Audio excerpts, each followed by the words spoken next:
Aquagold, which is a 24 karat gold microchannel system with a hole made for injecting lovely good stuff that we like to inject. So each patient gets their own, and I'll show you what the top of that looks like. See those little smoothing things? So, see our little teeny tinies? That's it, everybody. That's the gold part? That's the gold part.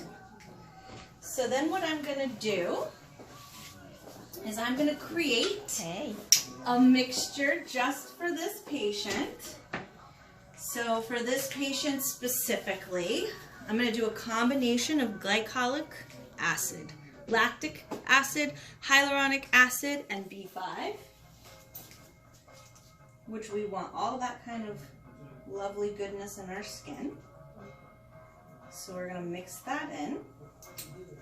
Is it different for everybody? Yeah, I can pretty much assess based on need. This is a patient that's never done any Botox or filler, so it's kind of our introduction to Botox and filler. So I might use a little bit more of that so she can see a little bit more general smoothing, especially like in the forehead area, because she won't let me poke her yet. Not ready for that yet. So this is our Reviness Versa, which is our hyaluronic acid pure filler, dermal filler. So I'm gonna mix about 0.3 in my tube. I am then going to mix some Botox, which we all know and love.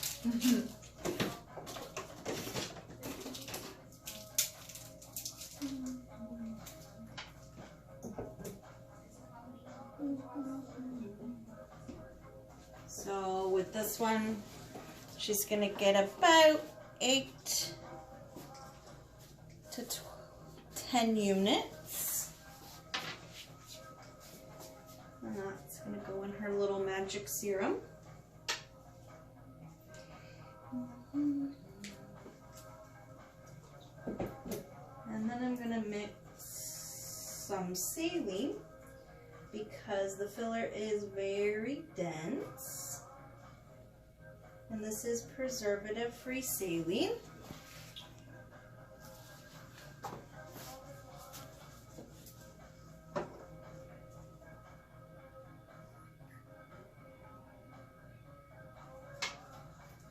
So I get to be like the mad scientist over here and create my own special magical juice. So they mix it over there. So I'm going to mix it up. That's our lovely magic juice. And I'm going to start microchanneling on the back of the hand. I do this for 2 reasons. 1, to get the channel flowing, and 2, so that the patient can see the intensity level and not be afraid of it. Sometimes it takes it, because it is dense, a little second to kind of get flowing.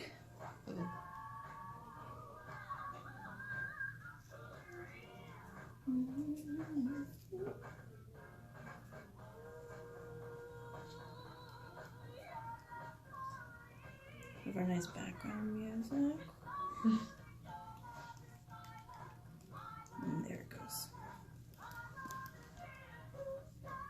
So what it's doing is taking those 0.13 millimeters channel of 24 karat gold and actually infusing the Botox and filler, and we'll take a look at that hand versus that hand, and you can already see, go ahead and look,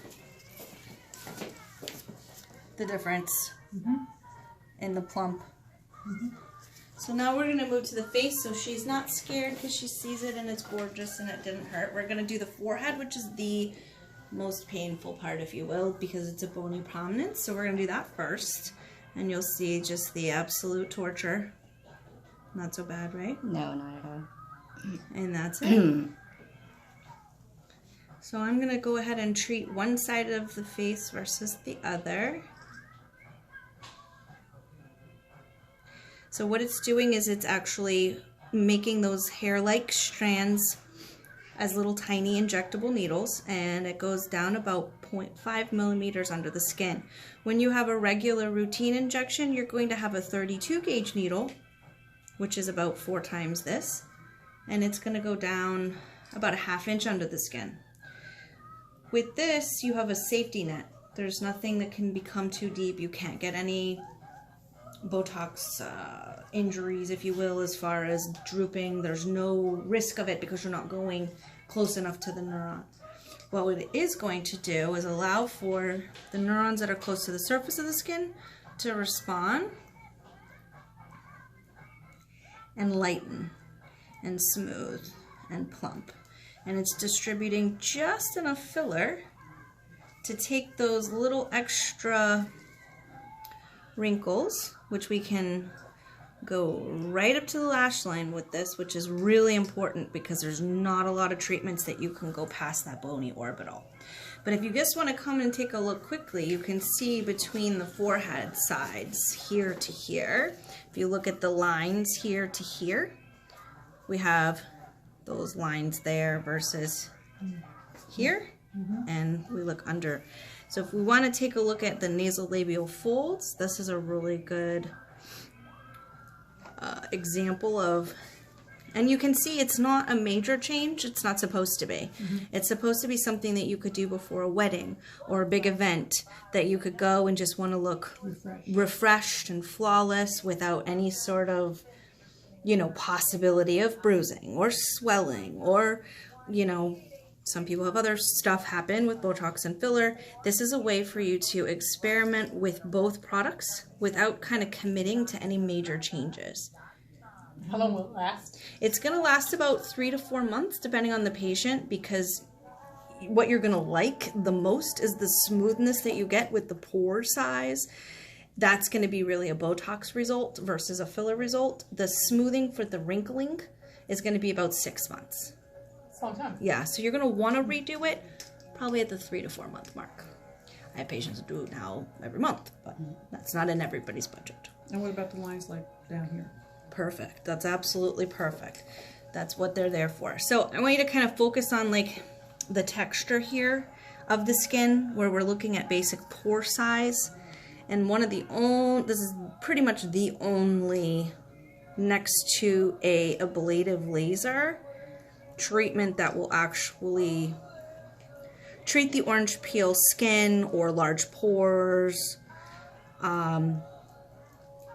and do so, you know, with little to no downtime, little to no pain. Mo, are you in any pain?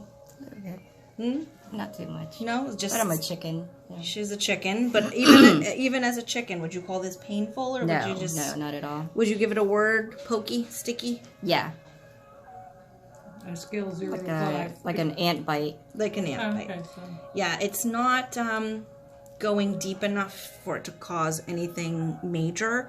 I also like to treat the décolleté area, so you can see she's got real, you know, pretty healthy skin. So, but if you have like any sort of sun damage, it's just a very easy